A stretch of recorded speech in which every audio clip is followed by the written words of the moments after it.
Uburundi budafise ico bushora ntibuzotera imbere.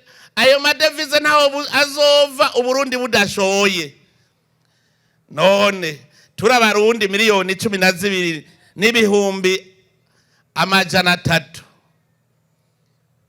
kuvyukuri. Aha twovuga ngo twabuze ico dushora. Imana yaduhaye isi nziza, iduha amazi, no kuvuga ko dushobora guhingura isi tukarima tukimbura. Imana yaduhaye igihugu kirimwo ubutare. Nonga muri komine yanyu ndazi ko ubutare buhari. None aha twotekera aya mazi tukagira neza. Amazi tuvoma tugaca tunywa.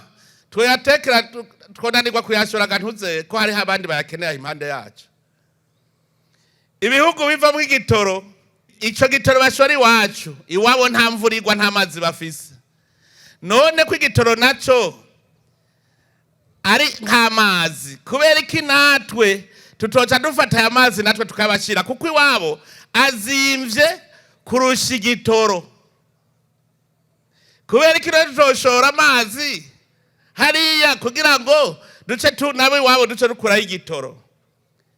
Kera abarundi ngaha ntibari nta munyu wari uhari, umunyu wava iwuvinza.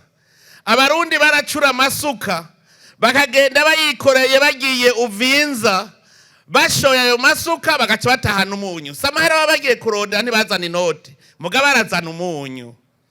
Natwe rero tutarose ico dushora ntidushobora gutera imbere.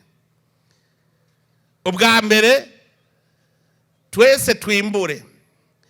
Igihe ndari ngitangura guhimiriza abantu ngo batangure uburimyi barime, abantu barambajije ngo none twese tworima ngo vyoja hehe? Rima gusa. Kuko wewe umunsi utazobukija gusoma ivyo kurya naje sindabisume, ibyo wewe warose umusesekara duca tuvyegeranya tugashora hanze. Ariko uno munsi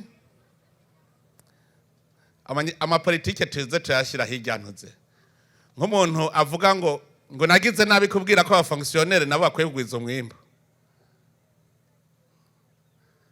Hariho amapolitike n'amapolitike. Nje nabwiye hariho ibintu abazungu baduhenze ngo gukora ngo agateka akazi na muntu ngo agateka k'abakozi ngo ni ugukora amasaha 8 ku munsi. Abarundi duca tuja nagwo ngo ni ugukora amasaha 8 ku munsi. Mbwira umuntu yicara amasaha 16 ku munsi yotera imbere gute? Yotera imbere gute?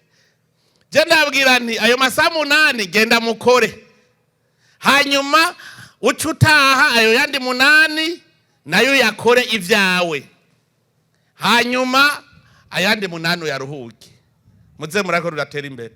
Aha rero iyo ni inkebuzo kuri mwebwe ndongozi, cyane cyane wewe musitantera uno munsi wadukoranije aha.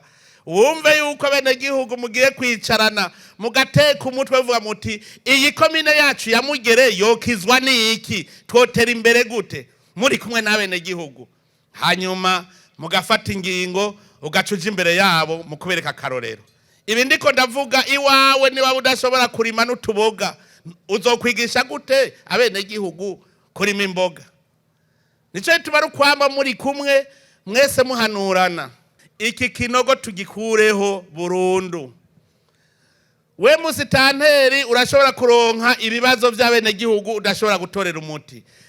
N'inama ya komine mugakorana bikabananira gutorera umuti. Birashoboka. Birashoboka. Noneho rero cufata ico kibazo ukijane kwa buramatari. Buramatari nawe mwicarane murabe ko kidatorerwa umuti. Kibananiye muhamagara abashinga amateka batowe muri iyo ntara. Muti iki kibazo twagitorera umuti gute? Kibananiye rero buramatari agaca kidugana ku mukuru w'igihugu. Umukuru w'igihugu nawe agahamagara n'abashikiranganje bose ati mfasha. Mugabo umwene gihugu dukeneye ko aja ku kivi. Ni muri iyo ntumbero rero mwabonye ubu dutangura kuvuga tuti twegereze uburongozi abene gihugu. Ega tuze turazirikana turabe ikintu cyatunyoshe niho duca rutera imbere.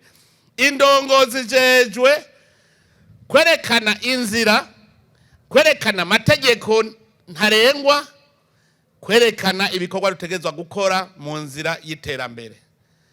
Dukoze gutyo rero niho tuzoba dufise inzira iranguruye irora kuri bwa Burundi igihugu giteye imbere. Indongozi rero nobabwira mwigane nka Musa, mwigane Musa aho yabaha amategeko y'Imana, natwe tumenye ko dutanga amategeko kugira ngo abarundi bose bagira umutima runtu wo kubana mu n'abandi neza atawuhonyorwa kanu uwundi. Hanyuma twerekana inzira itera ku iterambere, duce twerekana n'ibikorwa dutegerezwa gukora kugira ngo tuje muri iyo nzira y'iterambere. Muri bijanye n'iterambere bisaba ko mwese muteka umutwe muri kumwe mukagira urunani. Nukuvuga ikico cyatse kubabwira abantu bagiye hamwe bararonka ikintu gishobora gukiza intara canke komine. None rero namwe ico nobabwira muri komine nziza cyane ya Mugere ifise ibintu byose, muri mwicare hamwe muvuge muti twebwe turondere ikintu kizoduteza imbere muri komine yacu kandi mu buryo bwihuta.